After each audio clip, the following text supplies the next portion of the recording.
नमस्कार दोस्तों, दास्तान ज़िंदगी चैनल में आपका स्वागत है। हमारी आज की कहानी है गवार पत्नी। यह उस समय की बात है जब राजतंत्र शासन की व्यवस्था थी। एक युवक जिसका नाम चंद्रशेखर था, वह एक छोटे से गांव से संबंध रखता था। गांव का कोई लड़का शहर में कार्य करता है, इससे गांव के सभी लोगों को बड़ी प्रसन्नता होती। वह बड़ा परिश्रमी और थोड़ा चालाक भी था। वह अपने माता पिता का बड़ा सम्मान करता था, जिसे देखकर उसके माता पिता उससे बहुत खुश रहते और सदैव उसकी प्रशंसा करते, उसे आशीर्वाद देते। जीवन के छोटे बड़े हर कार्य व्यापार में वह अपने माता पिता और अपने बड़े बुजुर्गों की सलाह लेता। वह अब काफ़ी बड़ा हो गया था। शहर में नौकरी करते हुए उसे बहुत ही अकेलापन महसूस होता था।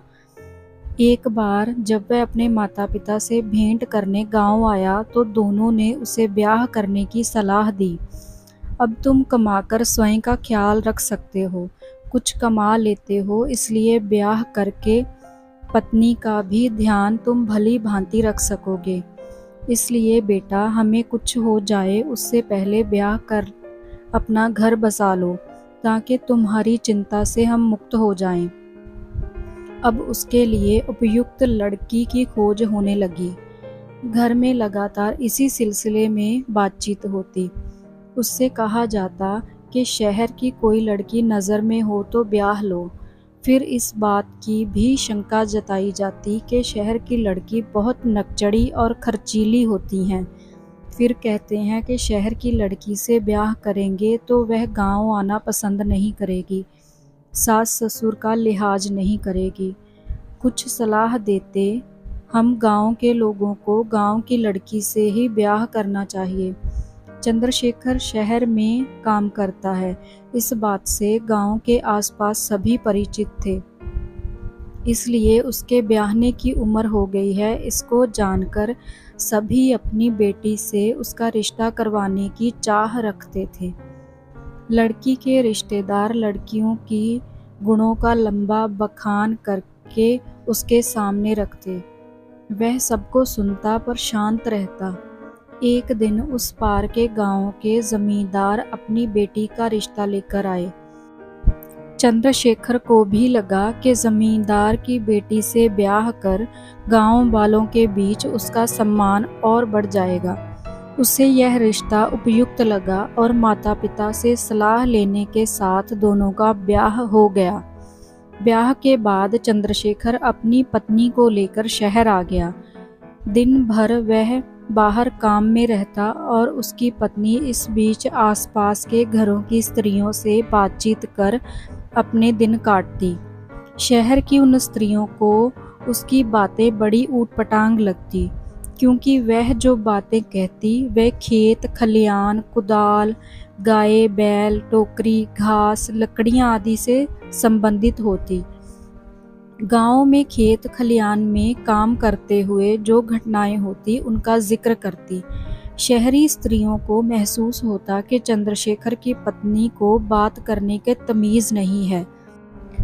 वह शहर की जीवन शैली को नहीं समझती, जबकि चंद्रशेखर की वे तारीफें करती नहीं थकती। वे सभी इस बात पर सहमत होती कि वह बड़ा सीधा और समझदार है, जबकि उसकी पत्नी बड़ी गंवार है। वह उसके जोड़ की नहीं है। उन स्त्रियों ने यह गौर किया कि चंदा किसी की बात को भी बीच में काटकर बोलने लग जाती थी। चंदा बेधड़क होकर दूसरों की बात काट देती। उस पर उसका बात करने का ढंग भी बहुत ज़ोर ज़ोर से होता था। आसपास की स्त्रियों को लगता कि चंदा को चंद्रशेखर के लिए योग्य बनाना होगा।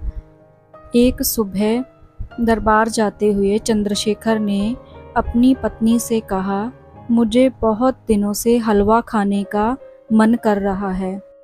उसके मुंह से निकलना था कि उसने बात को बीच में से ही टोकते हुए कहा, ऐसा था तो मुझे कहा क्यों नहीं, मैं बना देती हलवा तुम्हारे लिए।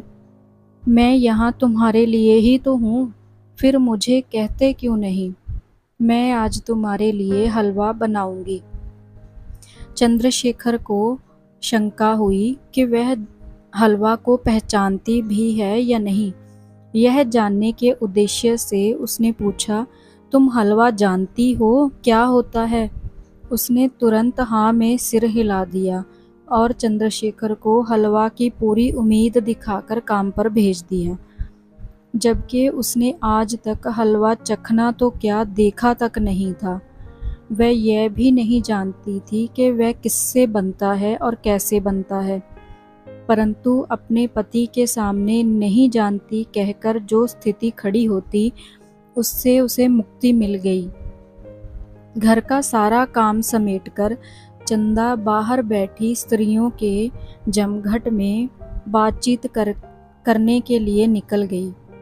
उसने सोचा, अब यहाँ अगर हलवा के विषय में किसी से पूछूंगी तो यह सब मेरा मजाक बनाएंगी और फिर हमेशा के लिए मेरी बेइज्जती करती रहेंगी। इसलिए उसने एक चाल के तहत हलवा बनाना जानना चाहा। उसने अपनी मंडली से कहा, मैं आज जल्दी यहाँ से निकल जाऊंगी क्योंकि आज मुझे उनके लिए हलवा बनाना है। यह सुनकर स्त्रियों ने कहा, हलवा ही तो बनाना है, इसमें इतना सोचना क्या, वह तो बड़ी आसानी से और बहुत कम समय में बनकर तैयार हो जाता है। उसने कहा, हाँ हाँ मैं जानती हूँ, पर फिर भी आप तो जानते ही हो उसके लिए बहुत सारी चीज़ें इकट्ठी करनी होती हैं, चंदा ने कहा। फिर एक बूढ़ी औरत ने जवाब दिया, हाँ हाँ मैं अच्छे से जानती हूँ, उसके लिए सूजी चाहिए। चंदा ने इस तरह जवाब दिया, हाँ हाँ सूजी चाहिए, मुझे पता है, उस पर अन्य सामग्री भी तो चाहिए ना। बूढ़ी ने फिर उत्तर दिया, थोड़ा सा घी चाहिए। चंदा को मालूम हुआ कि हलवा सूजी से बनता है और उस पर घी भी चाहिए। उसने इस तरह की प्रतिक्रिया की कि जैसे वह सब जानती है। उसने फिर कहा, उसके बाद भी तो। बूढ़ी ने फिर कहा, थोड़ी सी चीनी चाहिए।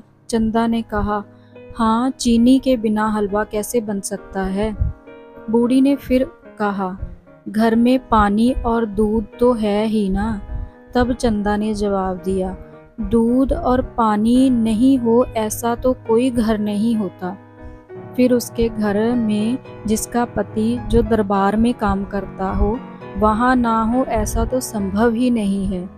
उस बुढ़िया को चंदा का व्यवहार थोड़ा नागवार लगा, पर उन्होंने अब चंदा की बुद्धि की जांच करने के लिए कहा, उसके बाद आधा किलो राख जो छन्नी में छानकर एक कटोरे में रख लेना। चंदा ने कहा, हाँ अच्छी लकड़ी की जली राख को इसके लिए तैयार करना होगा, इन सब से मैं अच्छे से परिचित हूँ। बुढ़िया ने कहा, पहले सूजी को भून लेना घी के साथ, फिर पानी के साथ अच्छे से पका लेना। जब तक पक जाए तो छने हुए राख को उसमें अच्छे से मिला लेना। इतना कहकर बुढ़िया ने कपड़े से अपना मुंह छुपा लिया और धीरे से हंसने लगी।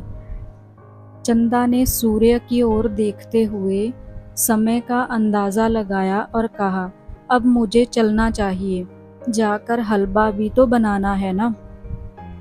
उसने घर जाकर जैसा उस बुढ़िया ने बताया था वैसा ही किया। अंत में छने हुए राख को भुनी सूजी में मिलाकर रख दिया। वह अब अपने पति की राह तकने लगी। जब चंद्रशेखर आया तो उसने बहुत प्रसन्न होकर उसके लिए हलवा परोस दिया। वह भी भूख से व्याकुल था, गपागप खाना चाहता था। मुंह में एक बड़ा सा कौर डाला कि उसने तुरंत ही उलट दिया और जोर से चिल्लाया, यह क्या है?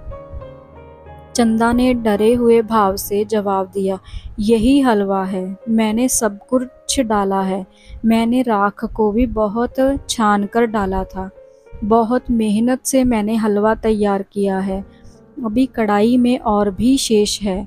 इतना सुनना था कि चंद्रशेखर ने झिड़कते हुए कहा, उसे तुरंत फेंक दे, और हाँ अच्छे से नीचे देखकर फेंकना, किसी के सिर के ऊपर गिरा दिया तो दूसरी समस्या खड़ी हो जाएगी।